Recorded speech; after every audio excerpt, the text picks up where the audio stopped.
Alors, avec les vents comme ça, c'est pas le temps de faire le Mickey Mouse. Il faut être très sérieux et vraiment réaliser une bonne course.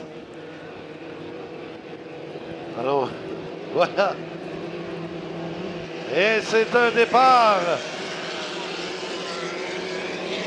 Oui, cette fois-ci, Shannon qui a pris un très bon départ.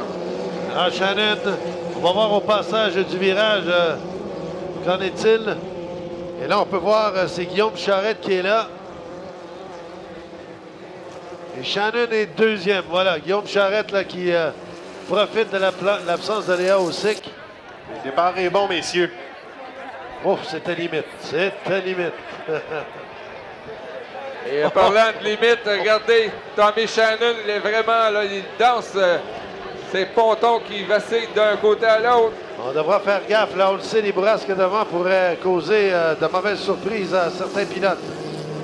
Alors, Guillaume Charette qui, lui, occupe présentement la première place. Il est toujours en accélération, là, mais Shannon qui le rattrape. Là, ce serait une bagarre derrière Shannon qui a une poussée. Et on verra bien ce qui se passera là, dans le virage. Shannon qui occupe l'intérieur, la ligne intérieure. Oh!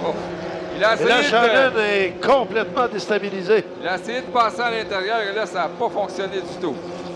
Alors, Guillaume Charette qui a résisté, qui a offert une belle performance.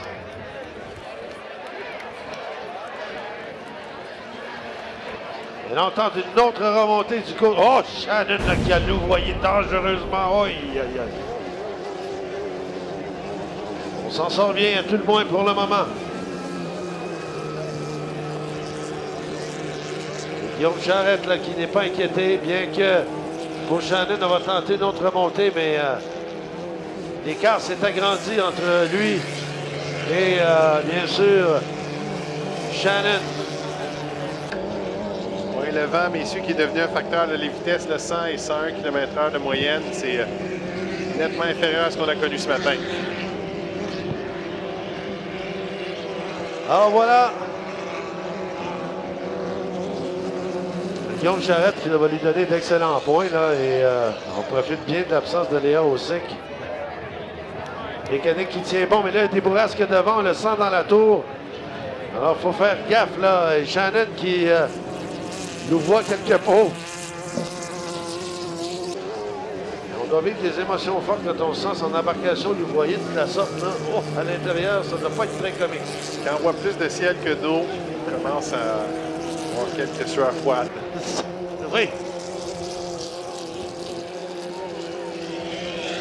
En passant à Guillaume Charette qui fait partie de l'équipe Team Lamborghini.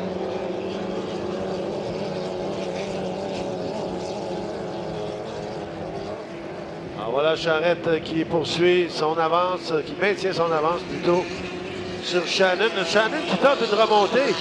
Il y a une embarcation de difficulté dans le virage 2 là, à l'intérieur parce que c'est Nelson. Non, c'est Boyer. C'est Boyer, voilà. Et là, attention, on nous voit encore une fois, le Shannon. C'est limite, c'est vraiment limite. On vient de sortir le drapeau blanc. Shannon qui se ralentit dans le virage, là. Shannon vient de faire le tour le plus rapide, 104,0 km/h. Est-ce que ça sera suffisant pour rattraper Charette? Ben, il semble bien que Shannon offre une poussée sensationnelle, là. Charette a eu de la difficulté à la sortie du virage 2 et Shannon qui vraiment dans un corridor intérieur sans difficulté. Shannon à l'intérieur au dernier virage, l'avant-dernier virage. Et là, Shannon qui prend les devants. Shannon est devant. Est-ce que Charette sera capable de le rattraper? Ce sera extrêmement difficile. Le Shannon qui est allé d'une poussée. Mais attention, le bateau qui nous voit dangereusement. On devra résister au bourrasque devant. Shannon, bon premier. Pour le moment. Attention au virage. Et au vent. Shannon qui passe avec succès le dernier virage. Ce sera le dernier tour. Droit pour Shannon. Et le drapeau à damier. Tommy Shannon! Charrette deuxième. Bravo à Tommy Shannon. Ah. Une première victoire à Valleyfield. C'est seulement sa deuxième saison. Et c'était spécial quand on a cru à un certain moment qu'il était pour rester deuxième. Ah ouais, ouais. Comme ralenti un peu. Et là, tout d'un coup, au troisième tour, là, vraiment, il est allé au fond et avait fait le tour le plus rapide à 104 km/h. Et c'est lui qui l'emporte. Et là, Jim Benson qui est tout content d'une troisième place, qui lève le capot et qui a fini. On ramasse des ses points. tours. Oui, lui, c'est ça l'important dans le camp de Benson. On finit les tours, on commence à brouiller les cartes. Alors, bonne performance pour lui. Et pour Tommy Shannon, on sent beaucoup de puissance au week-end. Hier, une deuxième position. Et dans la séance matinale, on avait volé le départ. Sinon, là, il serait vraiment dans le groupe de tête. Alors, voilà ce qui m'a fait aux 2,5 litres pour aujourd'hui. Et on va poursuivre avec les Hydro 350. 4 qualifications.